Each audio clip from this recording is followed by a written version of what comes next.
আল্লাহ শরীফ থেকে একটি আয়াতে কারিমা তেলাওয়াত করেছি, হাদিস পাক থেকে একটি হাদিস শরীফ পড়েছি। কোরআন ও হাদিসের আলোকে আগত 10ই মুহররমুল হারাম ওর থেকেই আমরা অবগত আছি।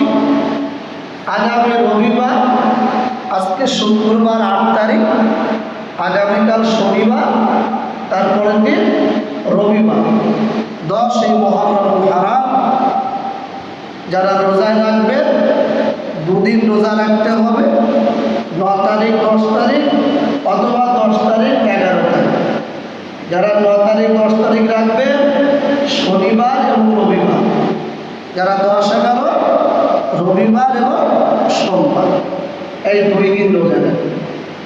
একদিন না রাখাটা ভালো, ওটা ইহুদিরা রেখেছিল একদিন। আবার নবী বলেছিলেন, আমি যদি বেঁচে থাকি ওই ইহুদিদের বিরোধিতা করব, ওই জন্য 2 দিন রোজা রাখতে হবে। আবার কোথাও দেখি মৌলানা সাহেবরা বলেছে 3 দিন রোজা রাখতে হবে। এ খবর ফলস, এটা মিথ্যে খবর। 3 দিন রোজা রাখতে হবে না, 2 দিন। সেই সাথে সাথে 10ই মুহররমুল হারাম আমরা সকলেই জানি, ওই দিন ইমাম হুসাইন রাদিয়াল্লাহু তাআলা আল্লাহর নবীর কলিজার টুকরা, মা ফাতেমার কলিজার টুকরা, জান্নাতে মানুষদের যুবকদের সর্দার হবে, সাইয়্যিদা শাবাবি আহলিল জান্নাহ, জান্নাতি যুবকদের সর্দার হবে। ইমামে হুসাইন রাদিয়াল্লাহু তাআলা আনহুকে কারবালার মরুর প্রান্তরে ইয়াজিদ বাহিনীরা কি নির্মমভাবে হত্যা করেছিল, শহীদ করেছিল। সেই দিনটার কথা আমাদের মনে রাখতে হবে। সাথে সাথে যারা চলে গিয়েছেন, শহীদ হয়েছেন কারবালার ময়দানে, স্মরণ রাখার মানে শুধু ইতিহাস শুনে দিলাম এমন বললে হবে না, তাদের জন্য দোয়া করতে হবে। ওরা শহীদ, শহীদরা বিনা হিসাবে জান্নাত, হিসাব লাগবে না। তাদের জন্য দোয়া করতে হবে, আল্লাহ তাদের জান্নাতে দারাজাতকে আল্লাহ বুলন্দ করে দেখ, বাড়িয়ে দেখ। ওরা এমনি জান্নাতে যাবে। জান্নাতি মানুষগুলোর জন্য আপনি দোয়া করলে আল্লাহর ফেরেশতারা আপনাদের জন্য, আমাদের জন্য দোয়া করবে। আমি কোরআন শরীফ থেকে একটি আয়াত পড়েছি, 2 পারার একটি আয়াত।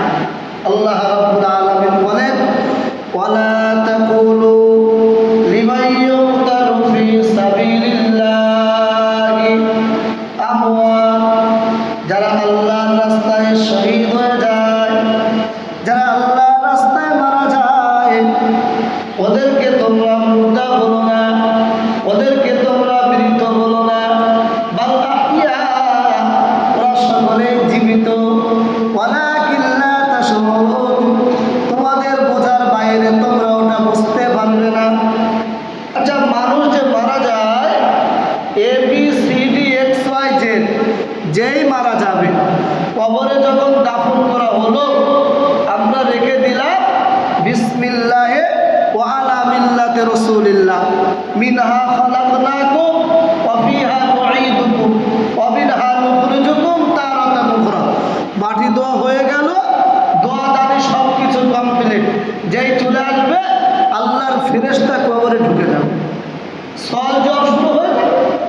মান রব্বুকা, মান নাবিয়ুকা, মা দীনুকা, সবার হবে, সবার। তাহলে ওই মানুষটা যার সওয়াল জবাব হবে, সে জীবিত হবে না মৃত হবে? বুড়া মানুষের সওয়াল জবাব হয়, ও তো জীবিতই হবে। কাইফা তাকফুরুনা বিল্লাহি ওয়া কুনতুম আমওয়াতা, ও মানুষ তোমরা আল্লাহকে অস্বীকার করো কিভাবে? ওয়া কুনতুম আমওয়াতা, তোমরা তো সবাই একদিন মৃত ছিলে, কেউ জিন্দা ছিলে না। মৃত থেকে আমার আল্লাহ সকলকে জিন্দা করেছেন। হাল আতা আলাল ইনসানি হিনুম মিনাদ দাহরি লাম ইয়াকুন শাইআম মাযকুরা। বড় লম্বা একটা সময় ছিল, যে সময় আমরা কিচ্ছু ছিলাম না। আমরা সবাই জানি মানুষ হয়েছে কিভাবে, একজন নারী আর একজন পুরুষ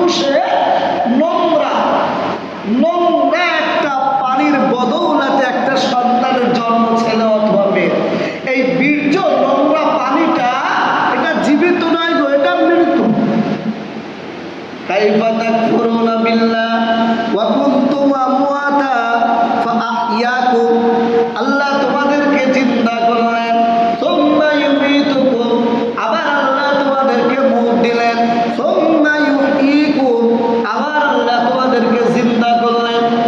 প্রথমে মৃত ছিলে, আল্লাহ জিন্দা বানালেন, আবার আল্লাহ মরণ দিলেন, আবার আল্লাহ জিন্দা বানালেন।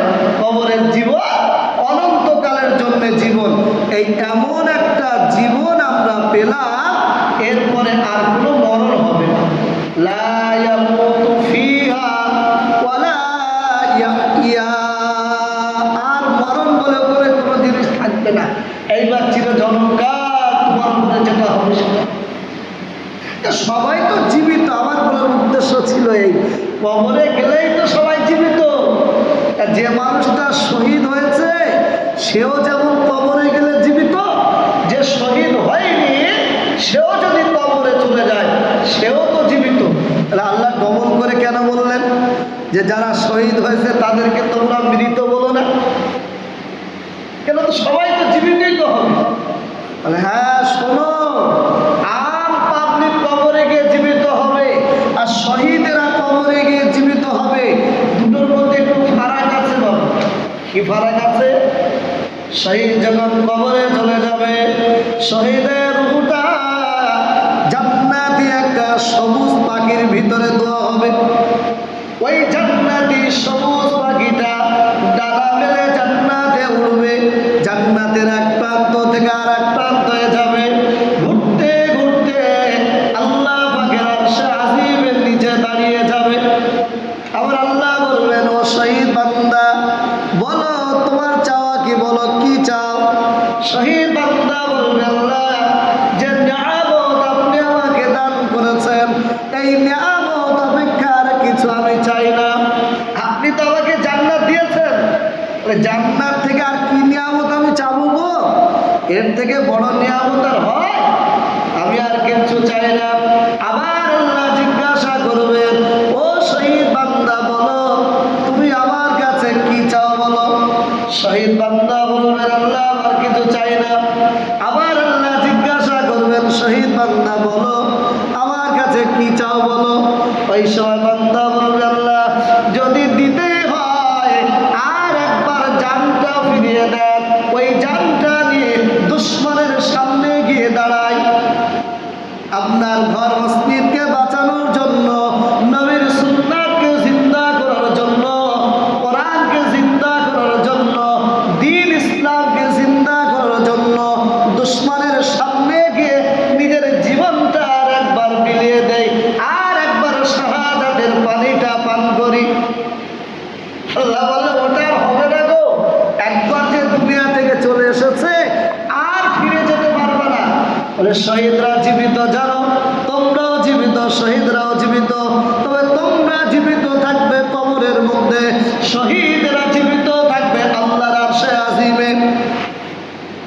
এক নম্বর। দুই নম্বর হলো সব মানুষই জীবিত, তবে আম পাবলিকের কথা কেউ মনে রাখে না। আজ থেকে কত শত বছর আগে কারবালার ময়দানে হুসাইন শহীদ হলো, আজকের বছরের পরে বছর মানুষ হুসাইনের নামটা স্মরণ করে, দেখো জীবিত, মানুষের হৃদয়ে হৃদয়ে জীবিত অমর হয়ে আছে। এই শহীদেরা কখনো মরে না, মানুষ বারে বারে এদের কথাটা জবানে স্মরণ করে। এরা অমর, এরা কখনো মরে না। এই অমর, এই অর্থে এরা জীবিত। তবে মনে রাখার দরকার, এই শহীদ ইমাম হুসাইন রাদিয়াল্লাহু তাআলা কারবালার প্রান্তরে যে হলেন, ঘটনা তো অনেক লম্বা চওড়া। তখন হুসাইন রাদিয়াল্লাহু তাআলা দুনিয়ায় আসেনি, মা ফাতেমার তখন পেটে, দুনিয়ায় আসে। হযরতে আব্দুল্লাহ ইবনে আব্বাস রাদিয়াল্লাহু তাআলা আনহুমা, আল্লাহর নবীর চাচী, তার নাম উম্মে ফজল রাদিয়াল্লাহু তাআলা আনহা। এই উম্মে ফজল রাদিয়াল্লাহু তাআলা আনহা আল্লাহর নবীর কাছে এসেছেন, ইয়া রাসূলুল্লাহ আমি একটা স্বপ্ন দেখেছি, খারাপ স্বপ্ন। কি স্বপ্ন দেখেছেন চাচী?